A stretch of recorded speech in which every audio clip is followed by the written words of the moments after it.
Welcome to the deep dive. We're here to cut through the noise and give you the core insights you need. Today, we are plunging right into the Austin real estate scene. We're working directly off the Austin Daily Real Estate Briefing from July 2nd, 2025. Our goal: simple, give you a shortcut.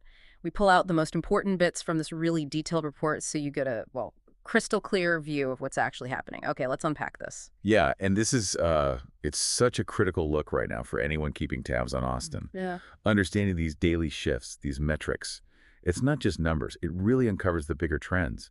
And those trends, they're absolutely vital if you're making decisions, buying, selling, even just, understanding the value of your own home. Exactly. The numbers really are telling the story. So let's dive straight into inventory, the sheer number of homes out there. As of July 2nd, Austin has, wow, 17,630 active residential listings. That's super close to a recent high, actually. Only about 440 shy of the peak we saw back on June 27th. And maybe more importantly, it's way higher than last year's peak. That was around 15,500 back in July 2024.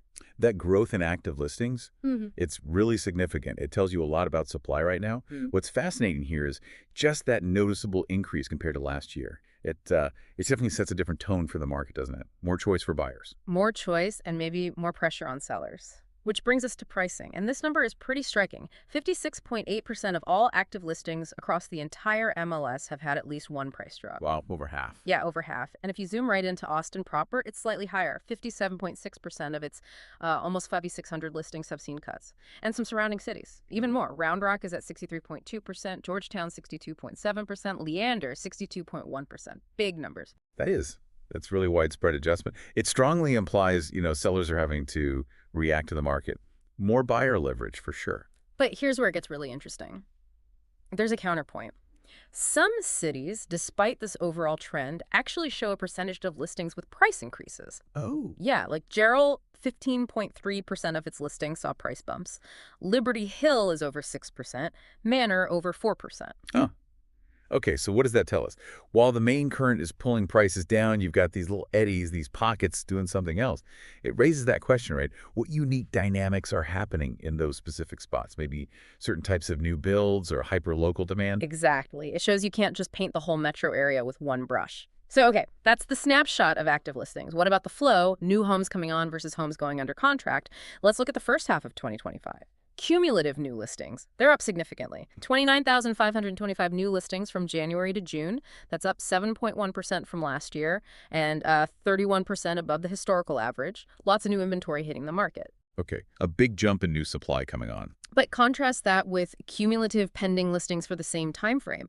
That's 22,830 homes going under contract, and that number is actually down 5.7% year over year. Still a bit above average historically, but down from last year. Right, so if you connect those dots, Yeah. more new listings coming on, fewer homes actually going pending, it suggests a cooling off, doesn't it? Yeah. Buyer demand maybe isn't quite keeping pace with all that new supply hitting the market. The momentum is shifting. That makes sense. It fits with the rising inventory levels we talked about, home sitting a bit longer. Okay, so what about the deals that actually close? The sold properties, how does that look? For June 2025, we saw 2,718 residential properties sold. And looking cumulatively, January to June, that's 14,922 properties sold. Now, that's still up 8% compared to the historical average, but it's down 6.6% compared to the same period last year. So fewer completed sales. Yeah, and to add another layer to that, we can look Yeah. at what we call sales density. Basically, sales relative to population or the number of agents. So cumulative sold per 100K population is at 586 right now. That's down almost 9% year over year and way below average, like 20% below.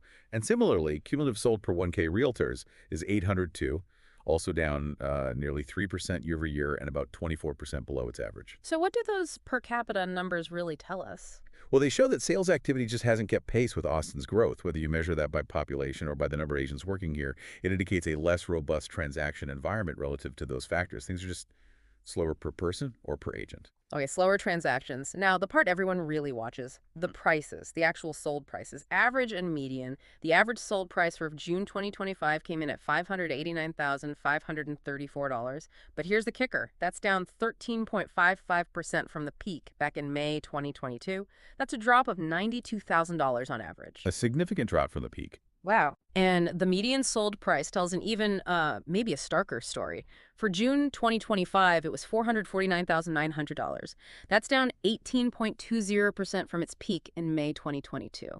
An even $100,000 drop from that $550,000 peak median price. Yeah, and focusing on the median is often better, right? It's less skewed by like super high-end sales and gives you a better feel for the middle of the market. Yeah. And losing $100,000 off the median value, that's a Right. huge adjustment that directly impacts homeowners' equity and, well, their feeling of wealth. It's substantial. It really is. So that leads us to the $1 million question, or maybe the $550,000 question. When might the market get back to that peak? If we look at Austin's historical appreciation rate, long term, like 25 years, it's been just under 5% per year. Let's say 4.980%.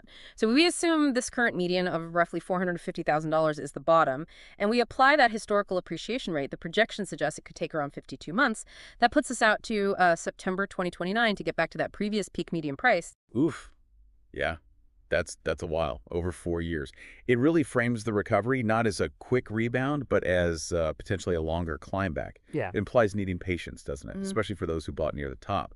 It changes the strategy maybe towards longer-term holding. Absolutely. And speaking of different situations, we need to stress again, Austin isn't one single market. It really varies city by city, doesn't it? Looking at year-over-year median price changes, 13 cities actually saw increases from 2024 to 2025, while 17 saw decreases. It's a real mix. They're a real patchwork. Totally. So you've got places like Driftwood doing incredibly well, up over 21% year-over-year in median sold price. Cedar Park up 6%, Marble Falls up almost at 6%. Wow, Driftwood really stand out there. Yeah. But then contrast that with, say, Burnett down almost 19%, Dale down 15%, Wimberley down almost 9%. Huge differences across the metro. And that's why looking beyond the headlines is so vital.